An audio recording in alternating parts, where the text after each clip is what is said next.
কামালপুরে 100 ফুটের যে দুর্গা পুজো, সেই উপলক্ষে পূজা কমিটি পুজো করার পারমিশন নিয়ে তারা যখন ঠাকুর বানাচ্ছিল, সেই ঠাকুর বানানোর কাজ প্রায় সম্পন্ন জায়গায় চলে এসছে। সেই সময় বিশ্বকর্মা পুজোর পরের দিন এই থানার পুলিশ মহল ঠাকুর তৈরিতে বাধা দান করে। তারপর তারা আদালতে যায়, আদালত ডিএমকে বিচার করতে পারে। এখানকার ডিএম মানে সব জানছেন তো, চটি চাটা ডিএম।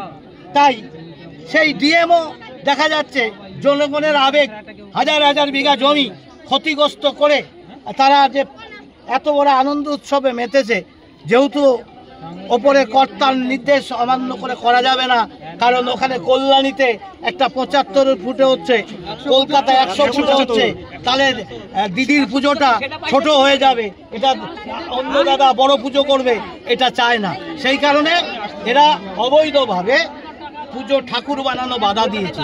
হাইকোর্টে বিচার চলছে। আমি আজকে এখানে বিস্তারিত শুনে জানলাম যে হাইকোর্ট মৌখিক হলেও 2 দিনের জন্য অফ রাখতে বলেছে। যাই হোক, আমি এখানকার সকলকে বলবো, অনুরোধ করব, পুজো তো বন্ধ হতে পারে না। হাইকোর্ট যেহেতু 2 দিন ঠাকুর বানানো বন্ধ করতে বলেছে, কারণ ক্ষতিপূরণ কে দেবে যদি নেগেটিভ হয়।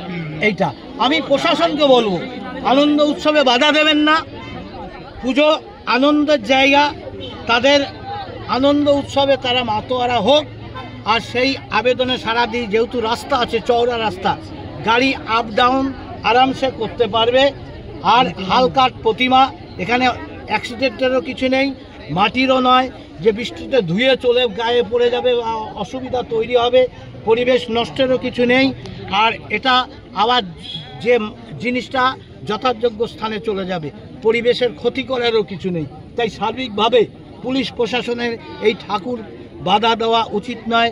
ডিএমকে বলবো যে আপনি এই পুজো পারমিশনের যে অনুরোধ এরা করেছে, এটাকে মান্যতা দিয়ে আপনি সেই চিঠিটা বিচারপতিকে লিখুন।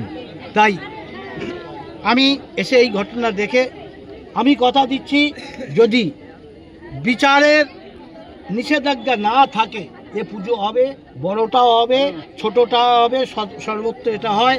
এটা আমার লোকসভার কেন্দ্রের মধ্যেই আমি সাংসদ হিসাবে বলছি, আমি দাঁড়িয়ে থেকে পুজো ঠাকুর তৈরির ব্যবস্থা করব। স্যার, আজকে থেকে কি ঠাকুর তৈরি হবে? আজকে 2 দিনের জন্য, তার 3